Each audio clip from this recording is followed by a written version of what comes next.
Então, shalom, irmãos, uma alegria nós estarmos aqui nesta festa, que é o encerramento da Havdalah, ou seja, do Shabat, né? Festa chamada Havdalah. A Havdalah é uma cerimônia que marca a separação dos tempos. E nós temos diversas dessas ao longo da vida. Por exemplo, quando nós viramos o ano, que nós estamos dizendo assim, feliz ano novo para você, né? Ou quando alguém está fazendo aniversário, a gente está dizendo assim, vai trocar de idade, né? Felicidades para você.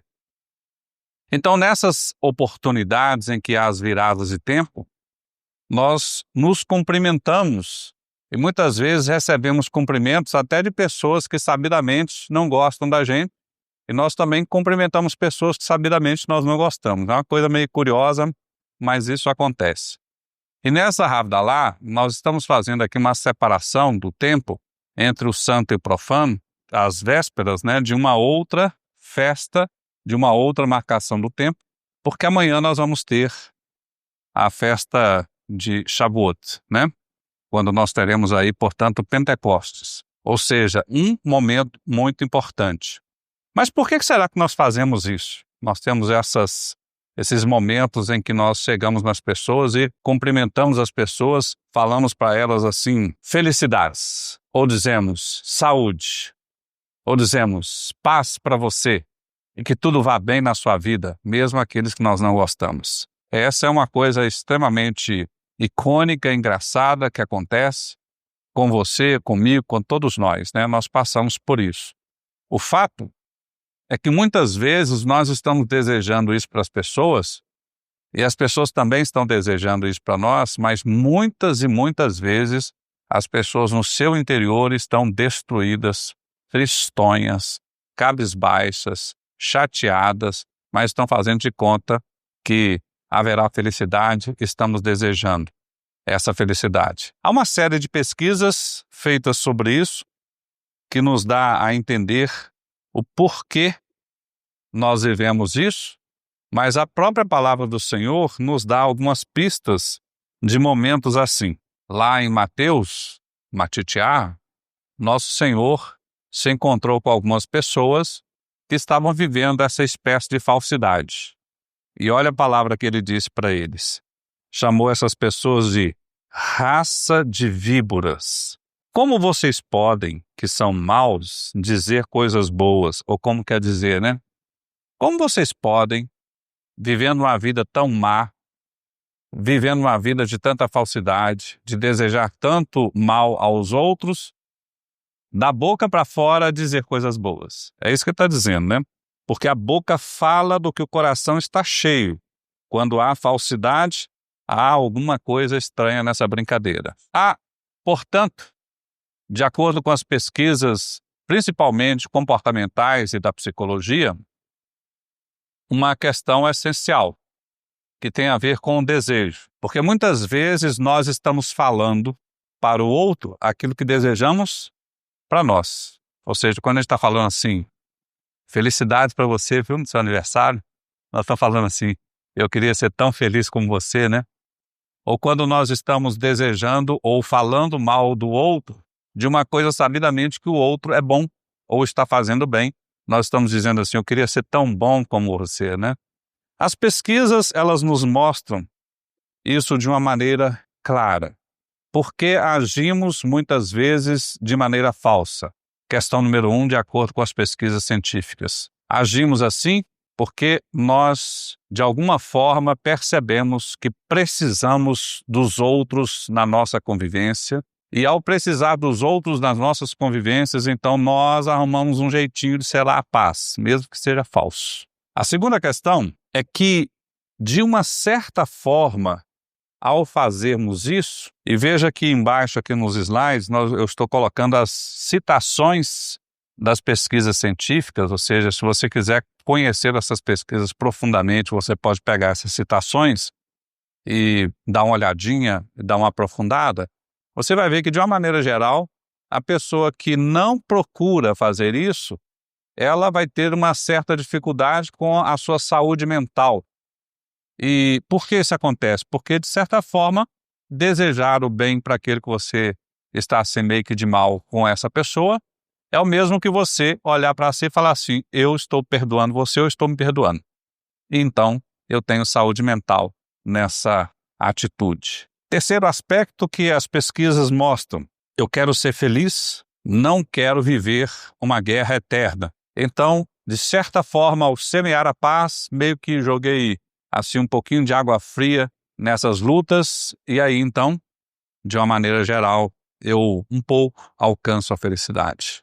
Quarta questão: quando você faz isso, você também está fazendo porque na sua cultura pega bem fazer isso. E ninguém quer viver de mal com a cultura, ou seja, na sociedade as pessoas esperam que você faça isso. Por exemplo, quando você está virando o ano, todo mundo espera que você faça isso. Desejo todo mundo felicidade.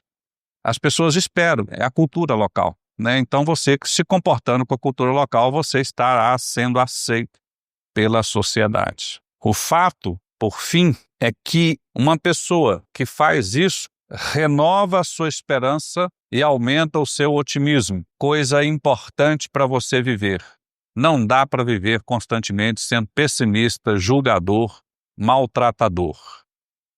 Eu contei tudo isso para os irmãos para que nesse início de reflexão nós possamos raciocinar sobre a nossa polaridade existencial nesse momento. Um momento de transição dos tempos. Nós estamos vivendo uma vida repleta de dor ou de felicidade? Se você puder fazer um balanço da sua vida, se você tiver curiosidade, parar um tempinho, refletir e começar a anotar tudo que você está vivendo e fazer um ranking, talvez você consiga chegar perto de chegar a alguma conclusão. Dor ou felicidade? Porque pessoas de fé, mesmo diante das dores, tendem a viver uma circunstância de uma esperança. A esperança, meus irmãos, está localizado no tempo futuro. Deus é um Deus de esperança, portanto, Deus está localizado no amanhã. E nós vivemos essa vida de esperança. Esperamos viver com o nosso Senhor algum dia. No amanhã é o futuro. E essa esperança, ela é positiva, ou seja, nós nos entusiasmamos. Agora, será que nós vivemos uma esperança sem fim? Essa é a chave que eu gostaria de passar aqui para os irmãos, para que nós possamos, mesmo diante das adversidades, e elas existem, que nós possamos viver esperança sem fim. No hebraico, a palavra esperança é tikvah, que significa espere, confie e projete-se para algo melhor. Ou seja, as adversidades existem, talvez esse não seja o seu tempo de viver o melhor, mas você vai esperar. Não vai desistir porque você confia que o melhor virá e vai plantar hoje cada uma das sementes para que amanhã a bênção chegue até você. Tikvar vem da palavra kavar, que quer dizer esperar ou aguardar com expectativa, ou seja, expectativa positiva, expectativa de coisas boas. Esperança tem a ver com você aguardar que o melhor aconteça com você. Então, estar ligado nessa palavra esperança é o mesmo que você estar ligado à fé, porque não há fé sem esperança. Quando você está desesperançado, você perdeu a fé, basicamente. Nós temos uma história que tudo dava a crer que iria, no final das contas, dar ruim, que iria terminar mal, mas que alguém com muita fé na Bíblia olhava para a realidade, mesmo que fosse uma realidade muito dolorida, e não perdeu a esperança. Eu espero que essa esperança que veio na vida de Jabes, que é uma pessoa da Bíblia que pouco se fala dele, né? Na verdade, as passagens sobre Jabes são muito curtas. Jabes era uma pessoa cujo nome significava algo muito mal, muito ruim. Porque em hebraico tem isso, né? Os nomes significam coisas. E Jabes, basicamente, é um nome que significa dor. Já pensou? se o seu nome fosse esse? Dor. A pessoa que veio da dor. Quando nós olhamos, por exemplo, por que a Bíblia fala isso, né? Aqui a Bíblia nos conta que a mãe de Jabes disse o seguinte, que ela resolveu dar esse nome porque ao nascer, Jabes veio em meio a muitas dores, muita dor. Por isso o nome dele basicamente era, resumidamente, dor. Já pensou você correndo, o pessoal assim, ô dor, vem cá, dor, dorzinha, sei lá, alguma coisa nesse sentido. Deve ser assim meio ruim, né? Exatamente. Ou seja, Jabes, ele vivia com essa circunstância, né? Essa realidade, essa nuvem negra sobre a sua cabeça e talvez, muitas vezes, nós também vivamos assim, desse jeito. Mas há uma coisa na vida de Jabes que mudou tudo. A despeito do seu nome significar isso, Jabes não aceitou aquilo que estava destinado para ele de mal. Ele insistiu em mudar essa história. Ele persistiu na fé em romper essa história. É mais ou menos o que vai acontecer com você ao sair daqui. Você vai se deparar com realidades e nessas realidades talvez esteja reservado para você, talvez na sua mente, a pior das coisas, ou na sua expectativa é isso que estará, ou todo mundo diz que será, mas você aceitou isso? Ou você resolveu lutar contra isso? As passagens bíblicas sobre ele são basicamente passagens de esperança. E veja, nós temos aqui diversas formas de esperança. E talvez seja o fato de nós expressarmos aqui as esperanças que existem na Bíblia. São várias. A primeira esperança que existe na palavra do Senhor e que nós devemos ter na nossa vida é que nós precisamos ter esperança de sermos salvos. Salvação, vida eterna do lado do nosso Senhor. Veja que nós temos muitas e muitas passagens bíblicas. Em Efésios 2:8 diz, porque pela graça sois salvos. Ele está dizendo, não importa o seu nome, não importa de onde você veio, não importa a tua família, não importa o tamanho da tua dor, não importa o problema que você viveu, o fato é que se você foi alcançado pelo Senhor, se você se arrependeu, vós sois salvos pela graça, por meio da fé. E isso não vem de vós, é um dom de Deus. Em Tito 1:2 diz, na esperança da vida eterna, que o Deus que não pode mentir prometeu antes dos tempos eternos. É uma esperança linda, não é? A esperança de que nós vamos viver mesmo que morramos fisicamente. Uma esperança fundamental. A segunda esperança demonstrada na Bíblia é na redenção final. Nós temos a esperança de que as coisas serão restauradas como no começo. Nós temos a esperança de viver lá no céu com o nosso Senhor, no Gan Eden com o nosso Senhor, viver da mesma forma como tudo começou, onde não haverá dor, não haverá morte, onde não haverá violência, onde não haverá rancor, onde não haverá maus tratos, nada disso. É uma esperança da redenção. Eu quero voltar ao começo de tudo, quando tudo era perfeito. Lá em Romanos 8:20 e 22 diz, pois sabemos que toda a criação geme e está juntamente com dores de parto até agora, na esperança de que a criação será libertada da escravidão da corrupção. Em Tito 2:13 diz, aguardando a bendita esperança e a manifestação da glória do nosso grande Deus e Salvador, Yeshua. Já são duas esperanças maravilhosas que nós precisamos nos lembrar a todo tempo. Mas existem mais algumas. A terceira esperança é que o nosso Senhor nos socorrerá. E aqui talvez esteja uma coisa mais carnal, mais terrena. Porque muitas vezes nós estamos diante de aflições, circunstâncias em que, aos nossos olhos, aparentemente, não tem jeito. Mas o Senhor atesta de que virá em nosso socorro. Um dos textos mais lindos, Salmos 46, Terrilim 46:1 diz: Deus é o nosso refúgio e fortaleza, socorro bem presente na angústia. Não importa se você está angustiado, não importa se você, saindo daqui, viverá ou passará aflições. Deus é nosso refúgio e fortaleza. Terrilim 62:1 diz que a minha alma espera somente em Deus. Dele vem a minha salvação. Aleluia. Quarta esperança.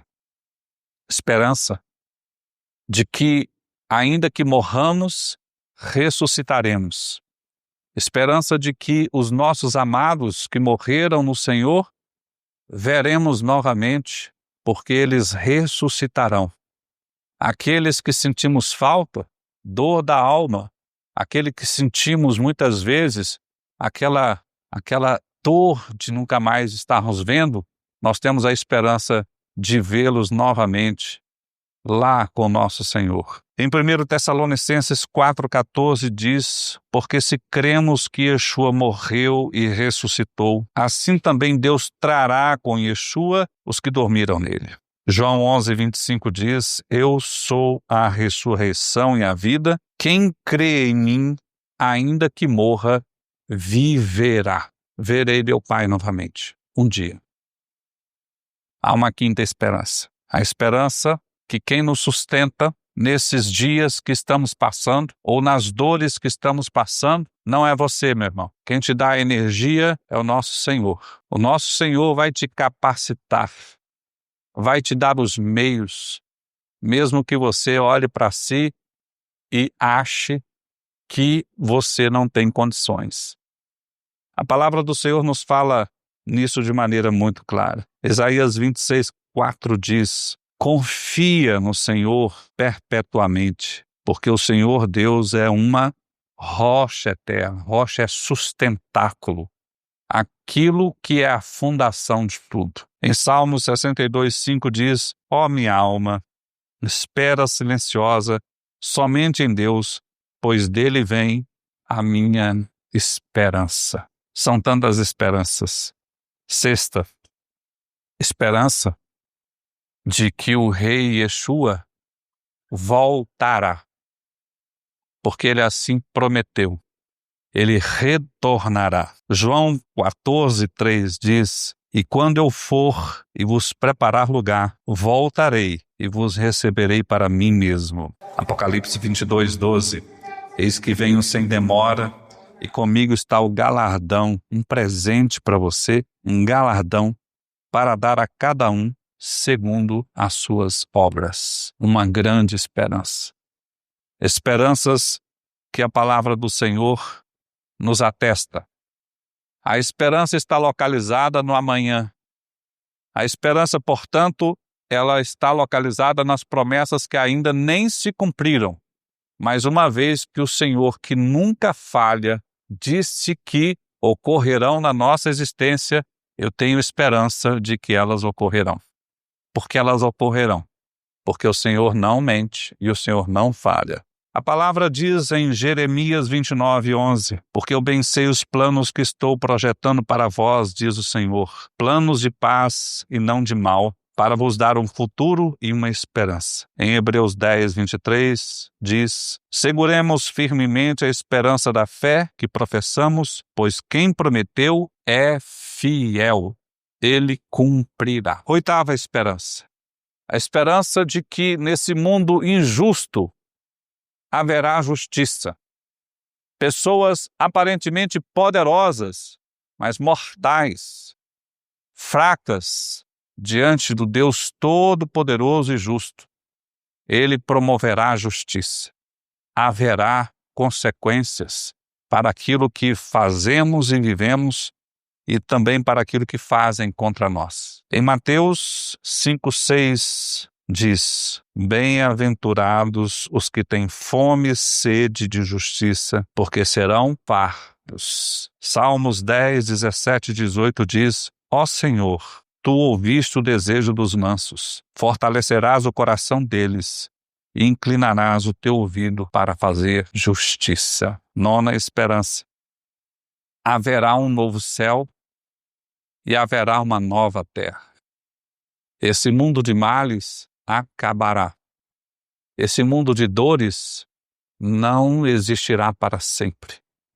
Nós estaremos nesse novo céu e nessa nova terra.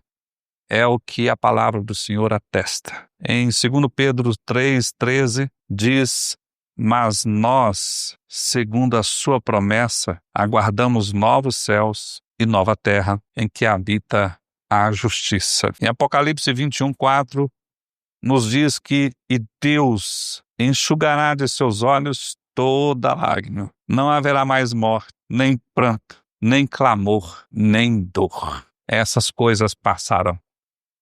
Haverá um novo céu, haverá uma nova terra. E essa era talvez a circunstância que Jabes estava passando, porque ele era meio que escanteado na sua própria família, o seu próprio nome era dolorido, dor. Seu próprio nome já dizia muito. Jabes, a despeito de tudo isso, meus irmãos, não perdeu a esperança. Ele pouco falou, mas ele falou umas poucas palavras que ecoaram pelos milênios e chegaram até os nossos dias. Jabes era bastante diferente dos seus irmãos, porque Jabes era o filho da dor, aquele que representava coisas doloridas. Jabes, mesmo diante de tudo isso, olhava para si e cria no Deus Altíssimo, no Deus Todo-Poderoso, aquele que podia tudo e pode tudo, e que pode transformar a realidade. Ele acreditava que Deus era maior do que a sua dor, e por isso ele resolveu fazer uma coisa que todo crente devia fazer: botar o seu joelho no chão, travar as batalhas espirituais e clamar ao Senhor para que a sua história fosse mudada. E ele fez isso através de uma oração curtinha, poderosa, impactante. Uma das coisas mais belas que eu já vi na Bíblia. Uma verdadeira poesia de grande significado. Jabes ergueu a sua voz aos céus, ainda que imerso em lágrimas, e disse: como que falando com o Senhor: Senhor, se me abençoares Altíssimo ou Muitíssimo, e meus termos ampliares, e a tua mão for comigo, e fizeres que do mal não seja aflito. Essa é a oração de Jabes. Essa é uma oração para nossas vidas também, ainda hoje. Como que você, repassando pela sua memória tudo aquilo que ocorre na sua existência, você também pudesse dizer: Senhor, eu quero ser abençoado muito. Eu gostaria que as minhas tendas fossem alargadas. Senhor, eu gostaria de clamar para que tua mão fosse comigo. E, Senhor, eu gostaria de que me livrasse do mal. Esse é o pedido de Jabes. Um simples pedido. Mas eu imagino Jabes orando. Ele não estaria talvez orando com essa voz assim calminha como eu estou orando. Talvez ele estivesse gritando lá escondido ou longe ou na escuridão, dizendo: Senhor, ouve o teu filho. E talvez lágrimas escorressem. Ele talvez naquela circunstância dizendo assim: Senhor, se a tua mão fosse comigo, Senhor, você não sabe os milagres que poderiam acontecer, a referência que poderia ser, como tantos olhariam para mim porque eles esperam que a minha vida seja uma destruição, Senhor. Senhor, tu sabes que se as minhas tendas fossem alargadas, eu faria a tua obra nesta terra, Senhor. Senhor, eu clamo para que tu me ouças. Me faça viver uma vida longe da aflição, Senhor. Ouve o teu filho. É o que eu imagino que ele estaria fazendo. Não é? Porque é mais ou menos isso que acontece com a pessoa que vive imersa em dores. Talvez não tenha mais arma nenhuma, mas tem a maior das armas. O clamor. Jabes nos mostra aqui algumas lições. E veja que as lições de Jabes são totalmente recheadas de esperança. Embora as lições são muito curtinhas, porque as frases são curtinhas, mas são muito incisivas. E talvez aqui nós tenhamos uma outra grande lição, meus irmãos, com relação às orações. Elas não precisam ser longas. Podem ser objetivas. Veja que ele falou muito pouco, mas ele falou do fundo do coração. Vamos discutir cada uma dessas partes. A primeira coisa que Jabes falou é um pedido de bênção. E veja que Jabes fez um pedido de bênção, mas ele foi ousado, irmãos. Ele não falou assim, Senhor, me abençoe. Não. Ele disse assim, Senhor, me abençoe muitíssimo. Ele não disse nem muito. Ele falou assim, mas muito mesmo. Me abençoe muito. Já que você vai fazer, não faz pouco não, faz muito. Aliás, muito foi pouco, né? Que ele falou muitíssimo. Intrepidez. É como mais ou menos o nosso Senhor Yeshua diante dos seus apóstolos. Ao encontrá-los, perguntou, por que andais tão tímidos? Por acaso não tendes fé? Muitíssimo. Essa é a primeira coisa. A esperança de que o nosso Deus, que é um Deus de infinita misericórdia, de infinito poder e graça, o Pai de todos nós, Todo-Poderoso, Deus Altíssimo, Ele é generoso. A segunda parte da oração de Jabes é que ele fez uma outra coisa meio materialista, não é? Ele pediu para suas tendas serem ampliadas. Mas aqui no termo exato, ele está dizendo os meus termos. Termos quer dizer minhas posses, minhas tendas, que era a grande posse da época. Ele estava dizendo o seguinte, Senhor, se o Senhor me abençoar muitíssimo, eu preciso ter os meios para atender o seu povo. Eu preciso ter mais dinheiro, muito dinheiro, Senhor. Preciso ter estruturas. Para quê, Senhor? Não é para mim, é para servir.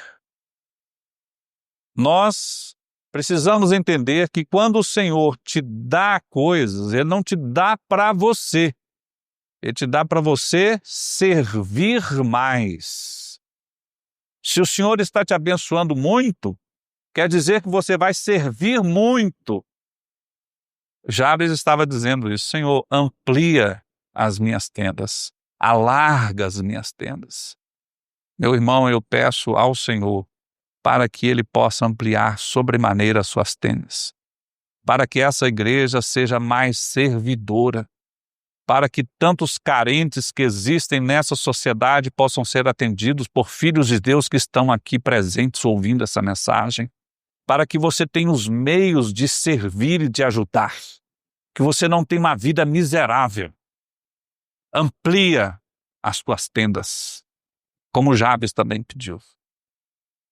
Veja que oração maravilhosa. A terceira parte dessa oração é que ele fala agora uma terceira esperança.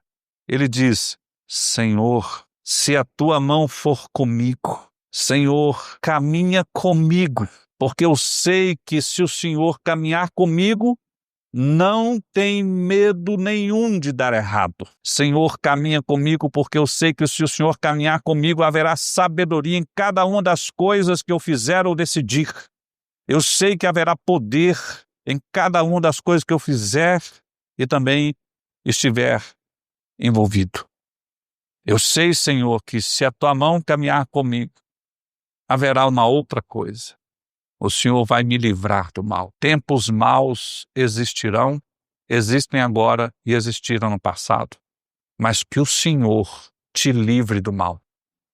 Que o Senhor te livre da aflição.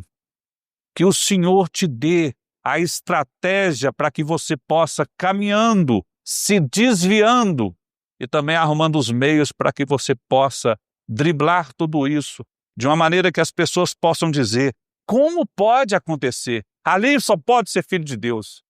Só pode, porque está sendo cumprido na palavra desse irmão aquilo que a palavra diz, que em meio às crises, 1000 cairão à tua esquerda, 10.000 à tua direita, mas tu não serás atingido.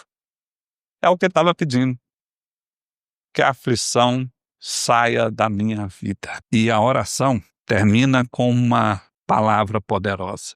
E Deus lhe concedeu o que lhe tinha pedido. Meu irmão, clame pela sua vida.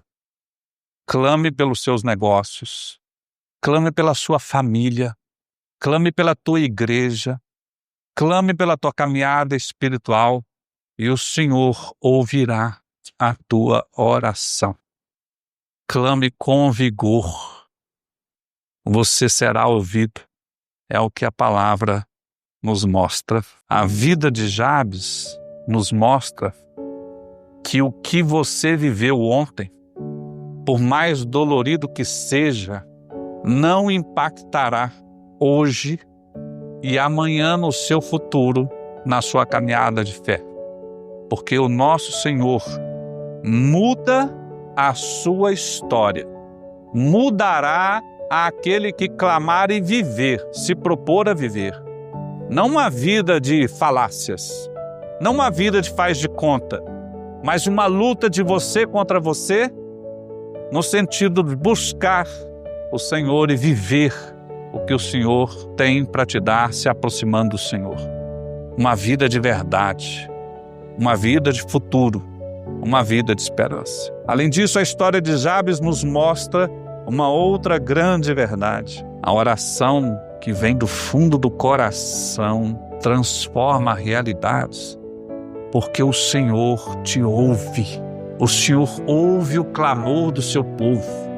O Senhor ouve ontem, ouve hoje e ouvirá amanhã aquele que está disposto a botar o seu joelho no chão, a ter talvez aquele apelido. Ali vai aquele crente que tem joelhos de camelo, como o profeta tinha um apelido semelhante. Joelhos calejados de clamar pela sua vida, pelos seus, por tudo mais. A história de Jabes nos mostra que os horizontes da sua vida podem e devem ser muito maiores do que você nem é capaz de imaginar, porque o Senhor amplia os seus horizontes. Como a palavra nos diz, nem olhos viram, nem ouvidos ouviram as maravilhas que o Senhor tem preparado para vós. Amplia os teus horizontes quando você pede, porque é o que o Senhor faz, amplia as tuas tendas.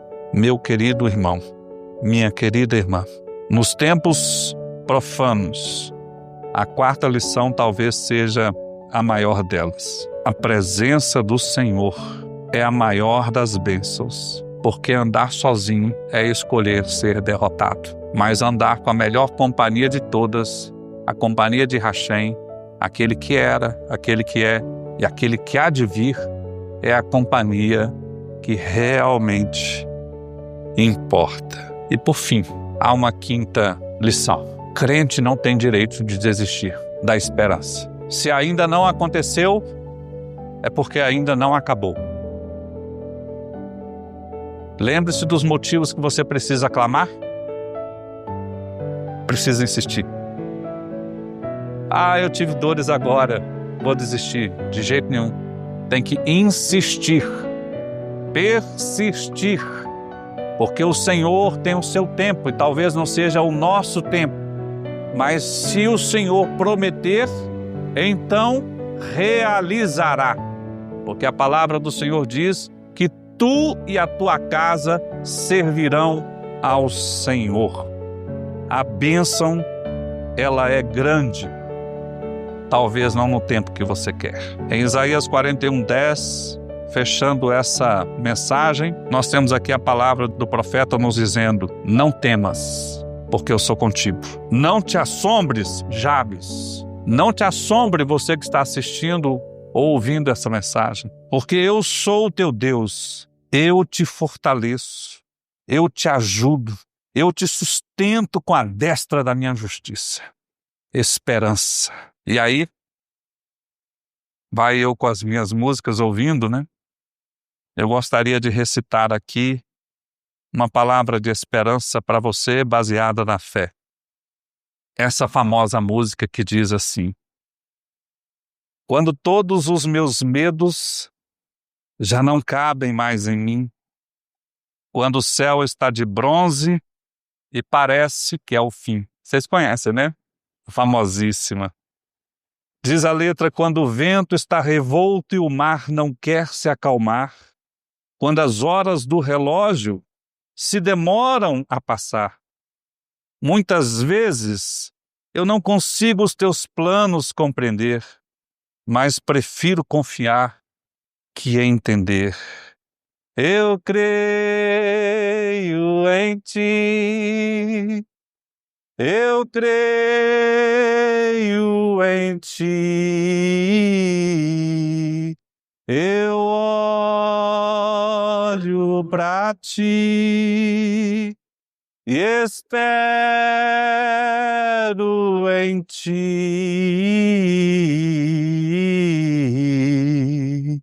E continua a canção: quando você sente medo, do teu lado eu estou, e é bom que você saiba que eu sinto a tua dor.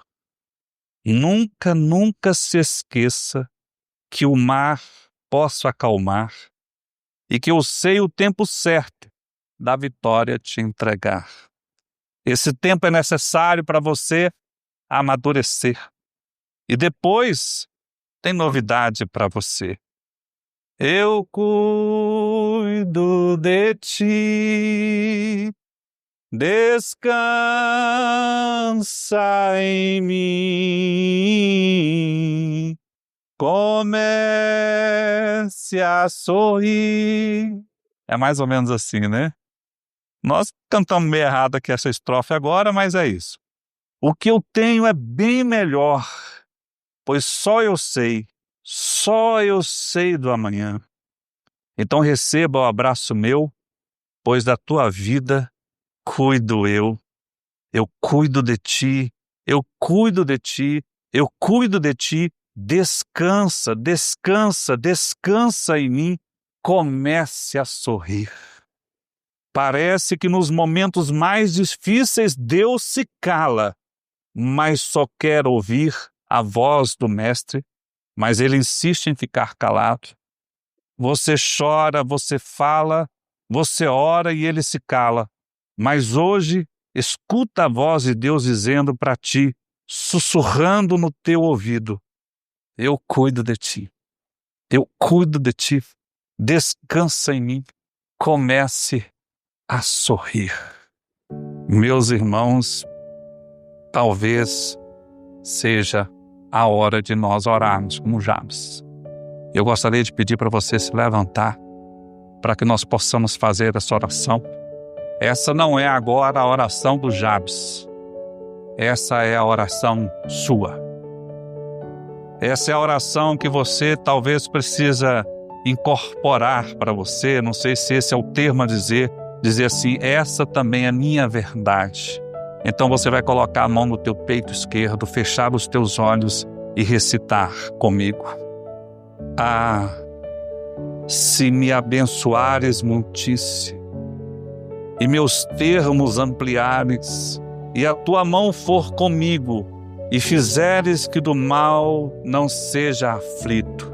Senhor meu Deus, nós clamamos agora como Jabes. Tenha piedade de nós, Senhor. Nós não perderemos a esperança, ainda que os desafios destes dias que se seguirão sejam aparentemente invencíveis. Eu creio em Ti, Senhor. Em nome de Yeshua HaMashiach. Amém, amém e amém.